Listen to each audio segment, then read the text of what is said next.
Okay, we are going to get started. Thank you guys for joining us. Welcome everyone to our webinar on the pandemic, women and money, practical tips to get back on track. My name is Melanie Ross-Levin. I'm the Director of the Office of Women's Advancement and Advocacy for the state of Delaware. I will be monitoring today's important presentation and discussion. And before I go into introductions, I want to talk through some logistics. Due to the number of participants on today's webinar, the cameras will be off. So no, your camera is not broken. We just have them off today. But you can still use the chat function to ask questions throughout the presentation, and we will pause periodically to take questions. Please note that we are recording today's presentation and we'll be sending out follow-up materials to all registrants. And when I ask questions, I won't necessarily identify you, so you can ask kind of whatever, and I'll try to, try to ask those questions of the panelists. Now for introductions, we are incredibly pleased to be joined by our State Treasurer, Colleen Davis. Before becoming the State Treasurer, Colleen served as a financial consultant to large medical institutions as well as small independent practices. She's also done extensive volunteering, both nationally and internationally. So thank you so much for joining us today. Thank you for having me. I really appreciate it. Next, go ahead. Sorry. Next, we have Robert Jeter from InFocus Financial Advisors, Inc. Robert serves as a financial advisor serving families across Delmarva. He also gives back to the local community and is here in his capacity as a volunteer with the Money School. So thank you so much for taking the time to join us, Robert. And lastly, you will hear from Lisa Spellman from the Delaware Department of Justice. Lisa serves as the Mortgage Foreclosure Prevention Outreach Coordinator and Financial Education. In this position, she oversees the implementation of programs to educate the public about foreclosure prevention and provides opportunities for homeowners to meet lenders face-to-face during outreach events. Thank you for joining us, Lisa. And so Treasurer Davis, Colleen, is going to kick us off with some information about savings, rebuilding wealth, and a budget tool. So the floor is yours, Colleen. Thank you so much. Good afternoon, everyone. I have to say it is such an honor to be with you here today to discuss such important issues. Before I begin, I want to offer a special thank you to Melanie Ross-Levin and everyone in the Office of Women's Advancement and Advocacy. You play such a crucial role, and I really appreciate all that you all do. Who could have predicted that a conversation like this would be so important to have?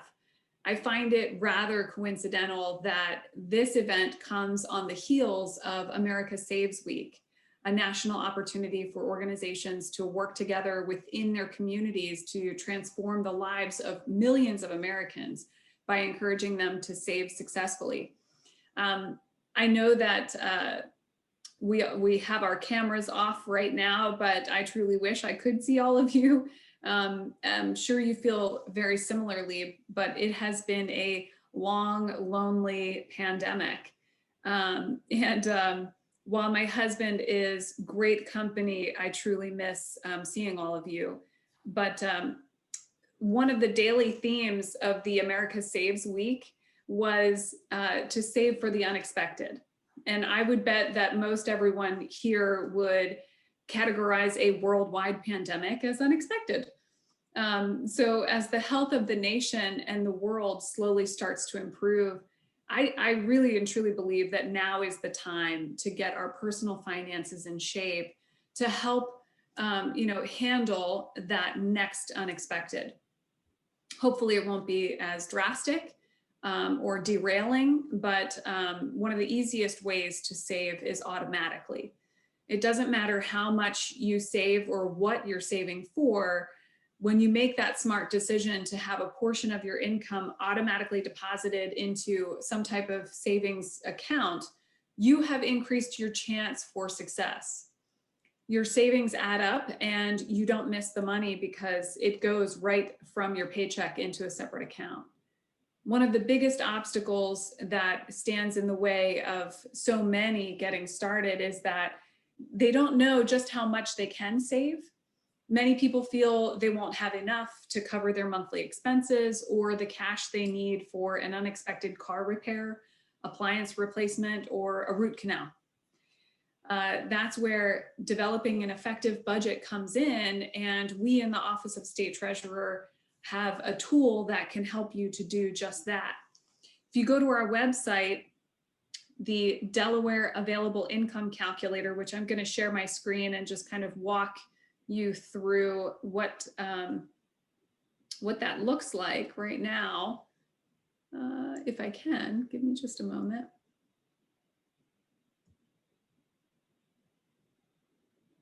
Okay, so you all should be seeing this now. So at the top, you can see it says treasurer.delaware.gov/DE_calculator, and that will bring you to our available income calculator. This is just a tool to kind of help you get started, to give you a sense of what you can be saving on a bi-weekly basis.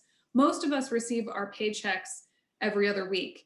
And so we broke this down in a way to give you a better sense of what you can expect on a bi-weekly basis. And so up here at the top, you would punch in your annual household income on a pre-tax basis.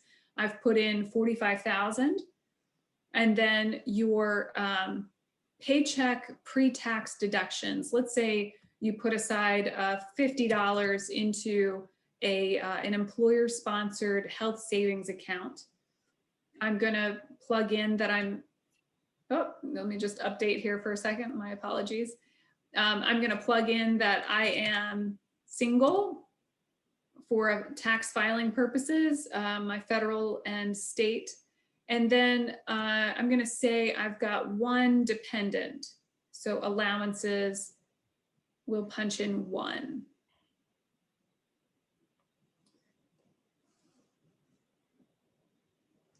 And I am joining you from Sussex County. So I may be having some connectivity issues here. I apologize.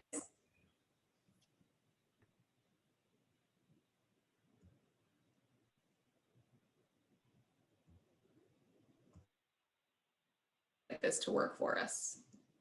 In any case, you can see over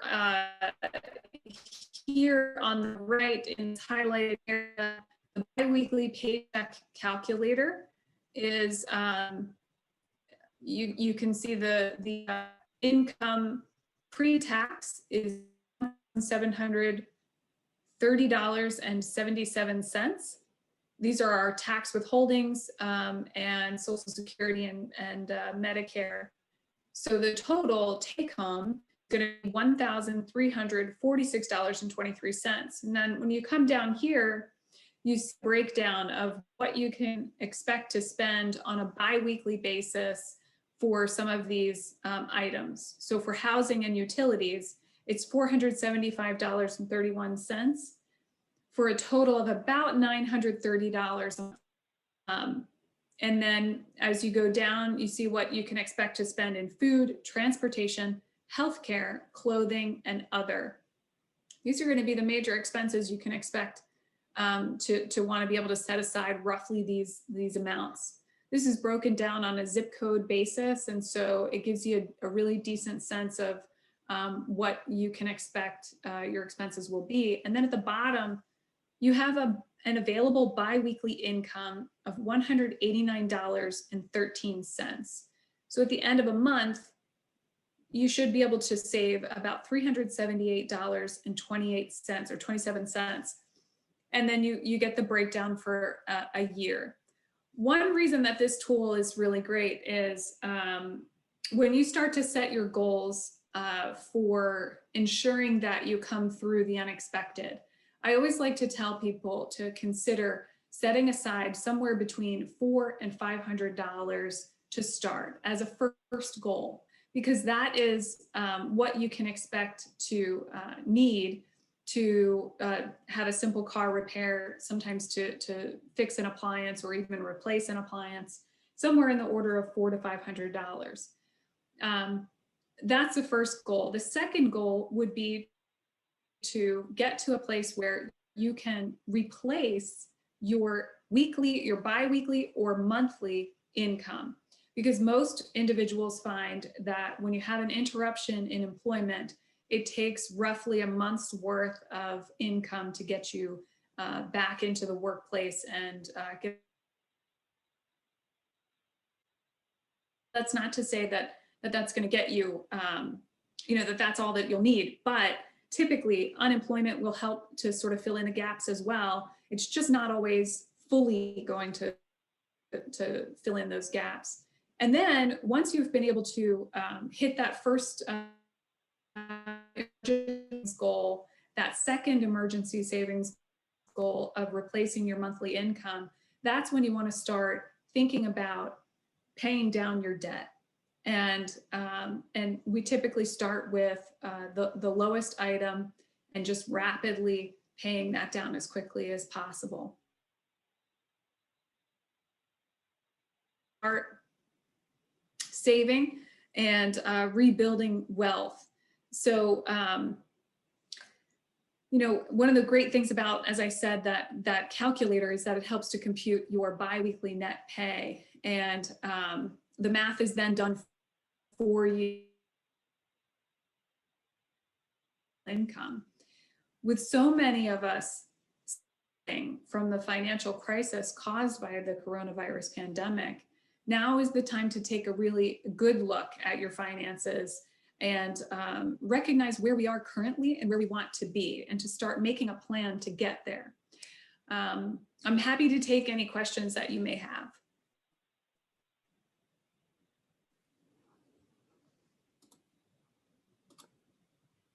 Thank you so much, Colleen. I think what we're going to do is definitely have some questions, but we're going to save them till the end, just so we can get them all together at once. But thank you so much for going over that tool. I think that's really a great place for people to get started, figuring out how much they can even save to begin with, because we're all, I think, in that boat where we're kind of starting from scratch again. So now I'm going to turn to Robert Jeter, who's going to give an overview of some of the technicalities of COVID relief and the importance of investing. So Robert. All right, thanks so much, Melanie. Definitely thank you to everybody who joined us. And I appreciate the opportunity to present here. I think I'm kind of unique versus all of the other panelists. Obviously, I'm not a female, but I do have a PowerPoint that I'm going to bring up here. You can just give me 1 second. And okay, cool. So again, my name is Robert Jeter. I'm a certified financial planner and financial advisor. I have an office in Georgetown, Delaware, so I'm also down in Sussex County. Hopefully my internet stays with a pretty strong connection here. I also have an office in Salisbury, Maryland. My portion of today's presentation, I do want to dovetail on a couple of Treasurer Davis's comments before I kind of start going through my slides. I thought she made a really good point on automating your savings. And this kind of dovetails into what I'm going to talk about with the CARES Act and investing. But the more that you can do to kind of create automated habits and savings is the easiest way to build wealth. I think a lot of people focus on just making a lot of money, but creating the right systems and kind of getting our own personalities and biases and the reasons we don't want to do things out of the way really goes kind of the farthest as far as building wealth over the long term. So as I mentioned, I'm a financial advisor.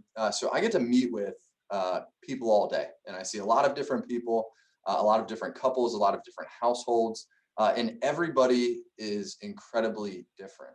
But one thing that I do see quite a bit of and this is probably even true between myself and my wife, is finances often largely gets handled by one half of the household. And a lot of times that's sort of the male part of the household. Call it tradition, call it history, just call it, whatever you want. And even in my own household, and some of this is my profession.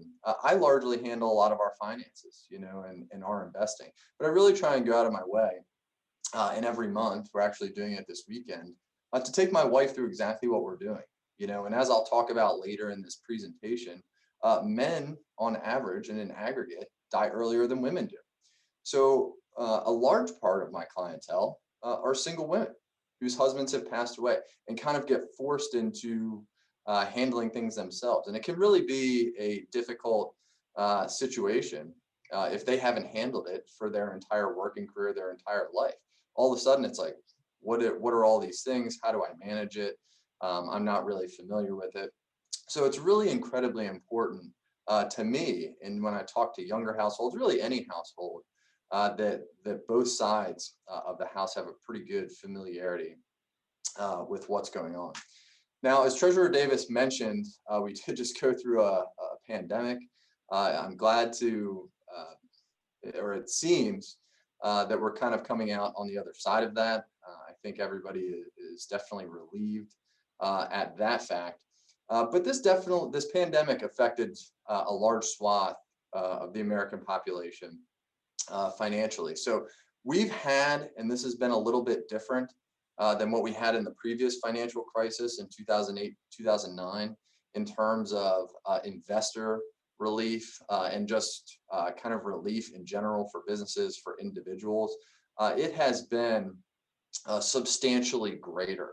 One of the big lessons we learned in 2008, 2009, while we did have a nice sort of 10-year recovery and economic recovery, is that we didn't really act big enough, bold enough, and quick enough.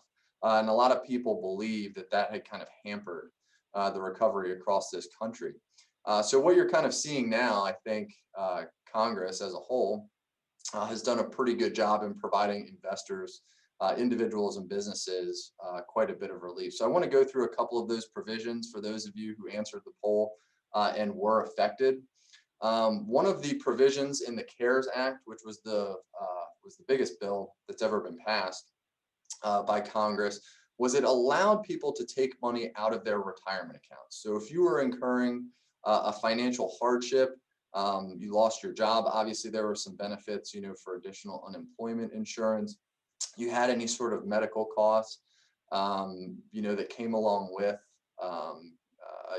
COVID or being associated with it or having it, you were able to distribute up to $100,000 from your IRA or employer-sponsored retirement plan. That could have been in aggregate. It could have been, from one or the other. But what that allowed for is you didn't have to pay a 10% penalty. If you tap your retirement accounts early without any one of the exemptions, usually you have to pay not only tax, but you also have to pay an additional 10% penalty. So this sort of waived that penalty. And then it also had two provisions that allowed you to pay that back. Normally, when you take money out of a retirement account, and you take an early distribution, you can't necessarily put it back. So you lose a lot of the future growth, a lot of the future compounding, which is really what ends up hurting you. So you're allowed to pay that back over the next 3 years. You can also spread the income tax liability over 3 years. So on top of taking money out of your retirement accounts, you don't have to take the full tax hit just in 1 year. So those are specific provisions that if you're somebody that did have to take money out of your retirement account, there's definitely some relief there that you may want to consider taking advantage of. I did want to touch on this. If you're somebody that watches the news, you may be aware that we are on the verge of getting what's probably going to be an even bigger stimulus package. And as far as the American Recovery Act, it's not law yet. It did get passed by the House. The Senate is passing a version. They're different, so that's going to have to sort of get reconciled, and we still have a little ways to go before it comes law. But reading the tea leaves, I think that this is likely to happen. Again, if you're somebody that watches the news, you'll know that part of this law is a new round of stimulus checks. This one will be $1,400 per dependent, which means children as well for those of you that have kids. And one of the other things is they lowered the phase outs. We don't know exactly where that's going to shake out, but basically it's going to use the higher of your 2019 or 2020 tax return. So I'm going to talk about some planning items in a second, but if your income has gone up and you filed your taxes, you may have just disqualified yourself for that last stimulus, just kind of when this bill is likely to get passed and when these checks are going to go out coinciding with the tax filing deadline. There is kind of some opportunity here that if you're close to the phase outs that you may want to hold off on filing. Unemployments are going to still be an extra $300 or $400 a week. That was a difference in the House and Senate bill. We'll see where that gets, where that shakes out. And the expiration for that is going to move to August 29th. So that will get extended. We're also going to have some new child and dependent care credits, $4,000 for a child, $8,000 for two or more. And then we'll see where the minimum wage thing shakes out. But for the moment, that doesn't seem like that may come due.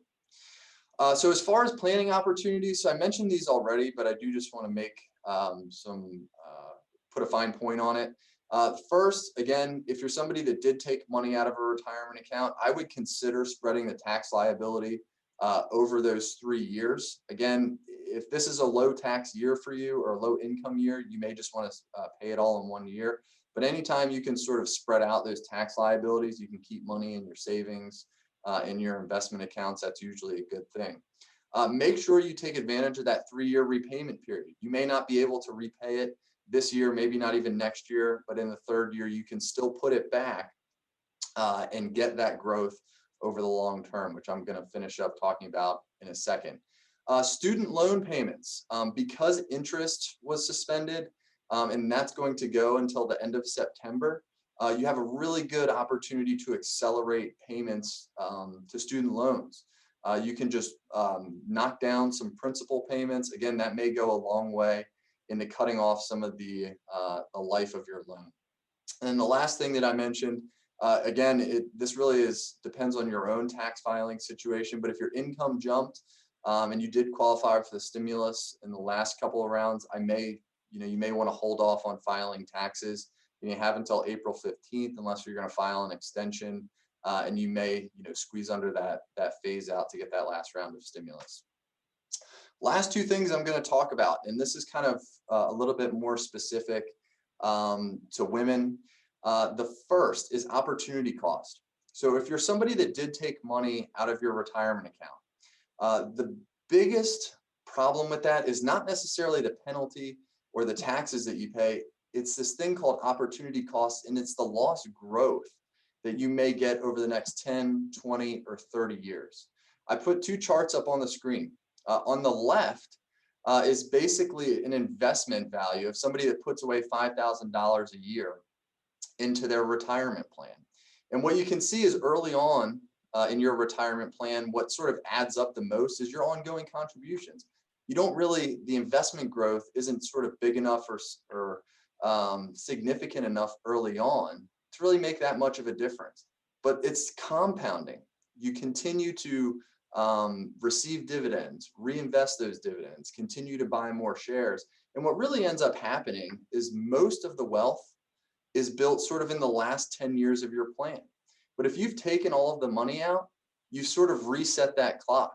It's going to take you even longer. You lose those really, really, really important first few years of compounding. Most of the growth later on just comes from remaining invested. Your contributions don't mean a whole lot. But if you stop that early on, if you take the money out and you don't necessarily pay it back, that really can hurt in the long run as far as opportunity cost. And then the last point I want to make is, and I mentioned this a little bit earlier on, is women tend to have more longevity. On an actuarial basis, women tend to live about 5 years longer on average than their male counterparts. Okay, so opportunity cost can be even greater for women. You guys have a longer time horizon. It also may mean that you need more money in retirement right? If you're going to live longer, you're going to need more resources. People are retired now for 25 to 35 years, and that, again, that timeline is stretched out for women. So my point in saying this is all of those decisions that you're making, whether it's to hold off on retirement contributions, take money out, take advantage of the relief that's been posed. If you're somebody who hasn't started investing, not familiar with it, not the person in your household handling it, I would recommend that you get involved, start thinking about your own investing, because really when it comes to the two people in the household, if there are two, this tends to impact women much more than their male counterparts. So with that, again, I want to thank you. That will conclude my comments. And then, like I said, we'll be happy to answer any questions at the end. Thank you, Robert. So we have a couple of questions, but we're going to go through our last speaker, and then we'll have plenty of time for Q&A. So our last speaker is Lisa, and Lisa will be providing some remarks about financial goal setting. So Lisa. Thank you, Melanie.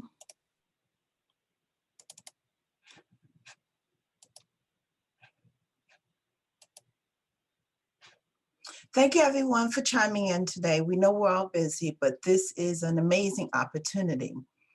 When it comes to setting goals, the purpose of setting goals is to boost your motivation so that your life has direction. It helps us to transform our dreams into an active state of reality. And the key there is active. You have to be moving forward. In 2020, the media quite often talked about the new norm. There is nothing normal about a pandemic. I found that I myself had to reevaluate and reset what my goals are. I had to go back to what's realistic for where I am as of right now. What I've had time to do is watch movies, and these 3 movies, 2 of them, you could actually take them for during the pandemic. The one in the upper right corner is from 2020, but the other 2 are at least a decade old. But I just want you to consider, like the first one, everybody's seen Castaway.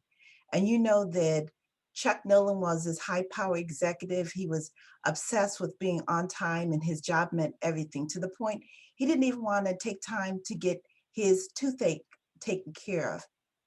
Well, while he's working, plane goes down, plane crashes. He's on a desert island for 4 years. During that 4 years, he had a lot of time to think. He couldn't wait to get back home to his wife. When he got back home, he's finally rescued, goes back home. His wife has remarried. At the end of the movie, he's at a crossroads. He went from being a very important person to being someone who has no goals. He doesn't know where to go. In the upper right-hand corner, Fran is a woman in her 60s. Her and her husband worked for a company that employed the whole town. They even provided shelter for all the employees.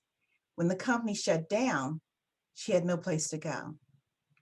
Nomadland is an amazing movie because what it does, it tells you that if you look at where you are, reevaluate where you can go. We often don't think of getting out of our comfort zone. With women, we're taught that you do certain things and certain things happen. That's not how life works. We often plan on saving and something breaks down. A question that I get when I do presentations is, well, what do I do? Do I pay down debt or do I save? Well, if I concentrate on paying my debt down, then there's no money to save. And if I save money and something breaks, then I have no savings. Well, if something breaks and you have money, that means you're not increasing your debt. So I always tell people that what's for me is for me. For you, I recommend that you try to do both things. And to do both things, reevaluate, go take a step back at what your bills actually look like. You know, what's important to you. One of the things I found that, let me go back for a second. One of the things I found that during the pandemic is sitting home, I had extra time. So I looked at my debts. Well, I wasn't driving, so I saved on car gas. I had a couple of dot cards that I just had laying around the house. I sold 2. I donated 1 to a shelter. I contacted my auto insurance company, And I said, hey, I'm not going anywhere. Don't I get a price break? The answer is yes. I ate out less. There's little things that you can do to reduce your debt. So that allows you to increase your income. I was on the internet one day and I found a website, NerdWallet, and I put in, best places to save my money because I want the best rate of return. And it came up with this article on bank bonuses. And I found that and I'll use Fulton Bank as an example, if I put so much money into Fulton Bank, let it stay there 90 days, they'd give me $200. Well, that's a great way to boost my savings. Now, is it taxable? Yes, it is. But I did Fulton and two other banks, and I ended up getting $600. I know I'm gonna pay taxes, but even if my taxes are 50%, I still get $300 that boosts my savings. So during the pandemic, we've all had to make shifts. Think outside the box. Think outside of what's your comfort zone. Try to take control over the things that you do have control over. One of the things we did was we bought masks. Lysol's at a premium now. We've got our wipes and whatnot. This allows us to be able to move around. What I recommend is you write down what your goals are. If you want to reduce your debts, write them down. If you want to save money, write it down. This little chart that talks about SMART, S-M-A-R-T, when you write a goal down, if you follow this, you're going to find that you're more successful than if you did not write it down. A SMART goal means be specific. What do you want to accomplish? You want to just save $600 this year? Well, what does that mean? That's $50 a month, $25 per pay if you're biweekly. So write it down. Measurement, how would you know when you accomplish it? What if I'm doing $50 a month? Then I know in 6 months I should be $300 into my goal. Is it achievable? Is it important to you? Is it realistic or time bound? But write down each goal, put in writing statistically. If you write it down, you're 42% more likely to achieve it. If you share your goal with family members or friends, that goes as high as 78%. Be clear about what you want to achieve, but also flexible on how to get there. I used to think that if you wrote it down, it's black and white, you go left, you go right, you do whatever you have to do and you get there. What the pandemic has taught me is that's not how it works. Life is colorful and it takes a lot of turns. Financial wellness, really, what we think it looks like is if I start at point A, I'm going to eventually get to Z. True. However, what it really looks like is you start at point A, a pandemic happens, you lose your job, your car breaks down, life happens, that's the squigglies. But if you write down your goals and check to see if you're on target, eventually you will be where you need to be. I love this quote by Jack Canfield. Jack Canfield is a co-writer of Chicken Soup for Your Soul books. He says you only have control over 3 things in your life: the thoughts that you think, the images that you visualize, and the actions that you take. So when you're looking at budgeting, saving money, remember, you have a lot of control in spite of the pandemic. Thank you. Thank you so much, Lisa. So now we are going to move into Q&A, and we do have a couple of questions, but just as a reminder, as we're going through these questions, please, feel free to add more questions to the chat so that you get your questions in. So for our first question, we were asked, should you pay down the lowest balance that has no interest or try to pay down a higher balance with interest? So who would like to take this one? I can. Okay, go ahead, Colleen. Thank you, Lisa. And please feel free to stop me and disagree. But I always think, that if you've got something where it's a 0 interest and it's also your lowest balance, you may want to skip to the next lowest balance just because you've got 0 interest on it. But I also recommend that you not get too hung up on interest rates because you may have 2 credit cards, one that's 23.5% interest and one that's 24.5% interest. And really the goal is just to pay it down. And so, again, if they're really close, my recommendation is just to go straight for the balance, because it's easiest to just get it done, the lower the balance is. So Lisa, I don't know what your thoughts are, but. You're in my brain. The obvious answer, most people say, well, of course you want to pay off the one where you're not paying any interest. Know who you are. What's for you is for you. I'm a person who my goals have to be short term. If it's a long-term goal, I have to break it down into increments to stay focused. If that short balance is interest-free, has a high payment, if I pay it off, I free up that money and then I can pay on the higher interest. So look at your goals and what's for you. Great, thank you. And I think this next one is for Robert. So the question is, for 2020 taxes, are there certain tax deductions that people miss if you decide to itemize due to both spouses becoming unemployed? For example, if you became unemployed, can you deduct Cobra premiums, deduct the CARES check because you both didn't receive the check, etc.? Where's the best way to get reliable information on itemized deductions? So a couple parts to that question. I'll answer the parts that you picked out there. So things like Cobra premiums, those are after-tax dollars. If you're eligible to deduct health insurance premiums, then that's also going to be a deduction. The stimulus checks were an advanced tax credit. So if you didn't receive them and you were eligible for them, you'll actually get it when you file your tax return. So that just kind of depends on where you were as far as the phase outs. As far as itemizing deductions, that's really so individual. And as part of the 2017 legislation, so few people are itemizing. We took a lot of that stuff out, so it's pretty rare. There's nothing really there that when you become unemployed that becomes another deduction. But if you are somebody that donated to charity, there is a $300 above the line deduction that everybody got as part of the CARES Act. So any sort of deduction that you made to a qualified charity, you don't have to itemize to take advantage of that. That's $300 that everybody's eligible for, and that's really good. As far as the specific advice, I would tell you your local accountant is going to be those people who just know the tax code. That's their job. They'll kind of give you the individual advice that you need outside of reading the IRS tax code, which I try to not to make a hobby of or a habit of. That's going to be your best resource. Thank you for that. We have another question on taxes, but I think this might be for Colleen. So speaking of taxes, is there free tax help this year with the libraries being closed? So where should people go if they qualify for free tax help?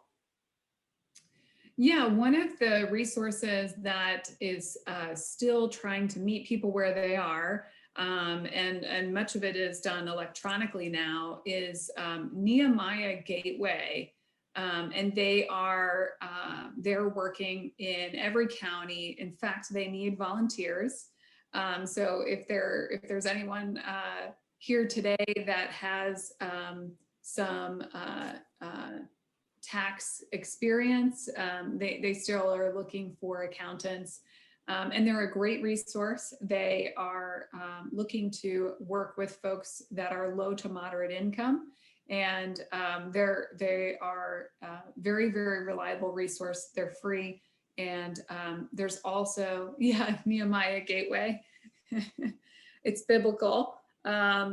But I will put it in the chat here, and they're a great resource. But also, United Way does a lot of tax preparation as well through.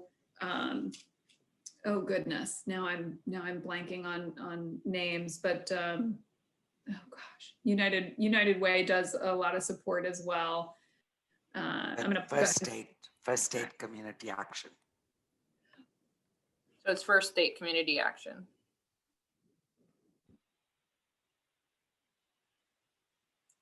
You're muted, Colleen. I apologize. I'm just going to go ahead and put the Nehemiah Gateway. And we can send those resources out in our follow-up email after this webinar. So, because, we got another question asking, what are other resources available for people who don't have an accountant? So that probably would be. The IRS, if you have a AGI under $72,000, you can go on irs.gov, or you could probably just Google it, IRS free filing. And there's free filing resources there, at least for federal taxes. I'm not 100% sure what the state equivalent of that would be, or if there is one for Delaware. The only tax tip I would give you for the state of Delaware, which is a bit unique, is if you do end up owing some state taxes, you can pay it with a credit card and get the credit card points. So there's just kind of a savvy little tip there. You get some credit card points on behalf of the state. It's one of my favorites. Okay. So just some other questions. We have a question about, okay, if I no longer work and prospects are not good, what can I do now to minimize the risk of a reduced future income from Social Security? So this is a question about Social Security, and if someone's dropped out of the workforce, how might that impact or trying to get back in but not sure if they can get back into the workforce, how might that impact future Social Security earnings? And we know this is a big women's issue because women live longer than men typically, and Social Security becomes a really big support. Yeah.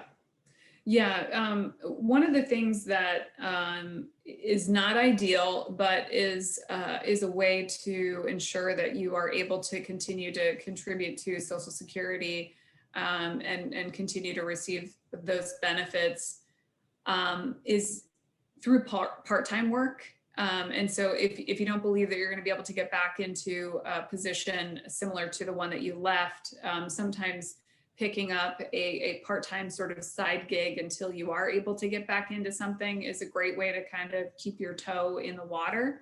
The other thing is, as Robert would tell you,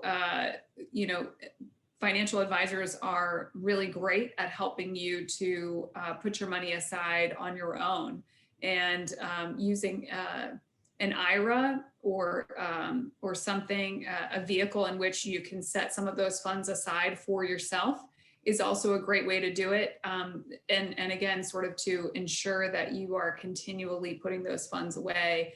And often folks like Robert are going to really make that set aside much more impactful, because as he showed you on that graph, those funds that you're setting aside are being reinvested over and over and over again. And so that money will grow over time. And so that's one of the biggest and greatest ways that you can continue to save for your future and do it in a very impactful way.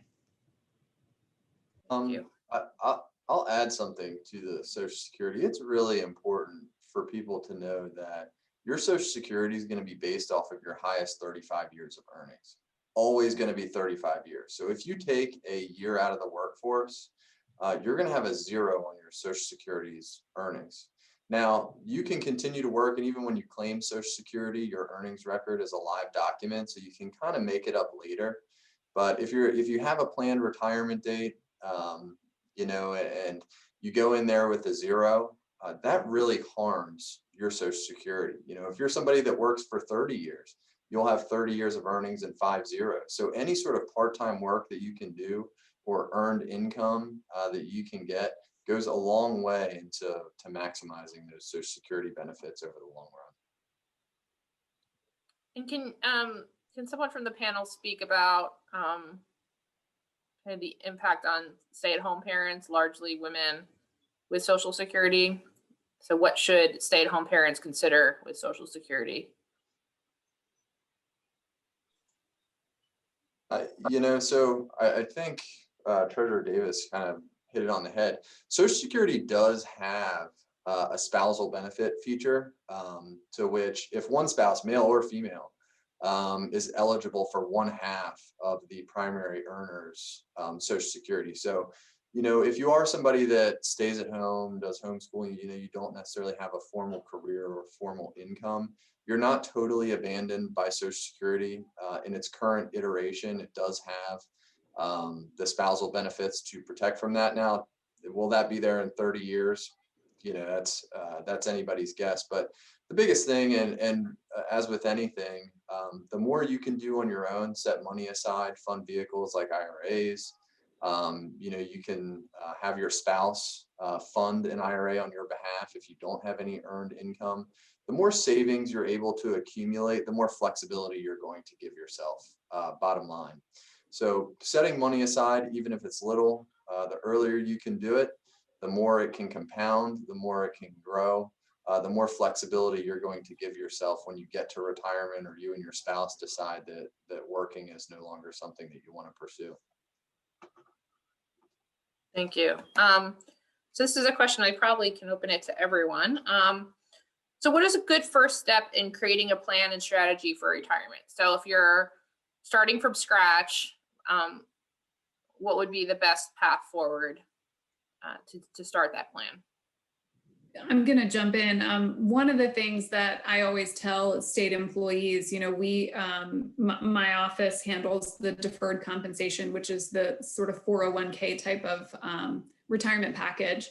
And one of the things that I always recommend is set it and do it consistently. So if you are able to set aside $50 every paycheck, do it and make it a goal and just set it. And the other thing that I recommend is once you've done that, once you've sort of said, I'm going to set aside X amount on a rolling basis, on your birthday or on your hire date or on an annual basis, look back and get a sense of, am I saving in the way that I'd like to have? Am I going to be able to retire securely and achieve the things that I want to achieve?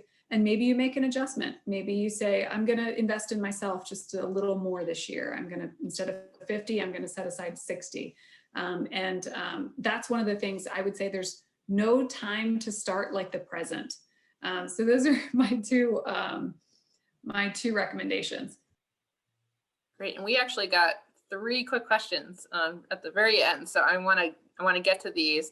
The first question is, does Delaware have any plans to promote women's relaunch, return to the work programs for women that have had to take time off for family? I've seen a number of large banks that offer these primarily, but not in Delaware. So, for example, executives in transition. And I think this question really comes out of the fact that a lot of women have had to leave the workforce because of COVID, because of school closures, childcare closures, and, could fall into the trap of having long-term unemployment. And we know that it's hard to get back into the workforce. So is there any conversation about helping those women relaunch, largely women, not all women, but helping people relaunch back into the workforce? So some of the things that there are several sort of initiatives that are going on across the state. There's a lot of folks from University of Delaware to Del State U to Del Tech who are talking about how to pivot. Some folks might be in industries that have really dried up, and we're in a position where we need to start thinking about how we step back out there and whether or not not only may we need to take on new skills and get some extra additional training, or do we just need a little bit of assistance because it's been 5 years since we've done interviews and things like that? And so I know that there are several initiatives that are going on, and I would be on the lookout for some of those things. I can't say. I know that University of Delaware just did something, but I think that that's going to speak to, I think, individuals across the board, men, women, and every walk of life, because I think we're all going to be facing that. It was kind of a complex question. I'm not sure if I hit everything there. I apologize. So, and I think the relaunch programs are really interesting. I know that's something I'm going to look into, because I think a lot of banks, I have heard that about banks in Delaware, that they have these programs, and they had these programs before COVID, that really help largely caregivers, who are mostly women, get back into the workforce. And they really think of it as like a talent, like this great pool of talent that's untapped. And so that's something my office will look into for sure. Another question is, what is the best way to set yourself up for success in retirement if you work for yourself or own a small business? So if you have less access to these sort of automated, or you don't have necessarily a matching program because you are the employer. So what's the best way for people like that? And where do you start, in what type of account? So I think this could be for anyone on the panel. So for small business, it's for anybody who doesn't have an employer-sponsored plan. As long as you have earned income, you can contribute to a traditional IRA, regardless of earnings. It does phase out, if you're a super high incomer. My advice would be to start with a Roth IRA, something that goes in after tax and grows tax-free until you decide to take it out. Given today's tax rates, today is not a bad time to pay on after-tax dollars, as tax rates are likely to be higher in the future. As far as for the self-employment question, if you're somebody who's kind of starting a business and you're growing in sales and you're potentially going to hire, retention may be something that you do care about eventually. So you may want to set up something called a simple IRA. It uses the word simple because it is simple. The federal government put that in probably over a decade ago. There's very little requirements as far as record keeping, as far as the normal stuff you have to do for like a larger 401k plan. There is a matching requirement, but it's pretty limited if you only have a couple of employees. If you're just a solo person, you can always do a solo 401k. That'll give you the highest deferral amounts. If you're looking to put a lot of money away pre-tax, it really comes down to kind of what you're looking to do. But I would start with an IRA or a Roth. If you have employees, I would go to a simple. And then if you're on your own and you're looking for large amounts, I would then go to a solo 401k. Okay, thank you. And one last question before we wrap up. If your spouse got a part-time job, but you're still unemployed, can you, as the unemployed spouse, still contribute to the spousal IRA based on his limited earnings?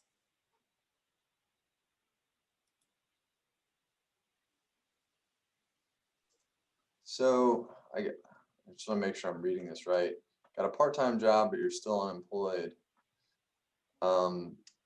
Yes, so you can't contribute more than what your earnings are.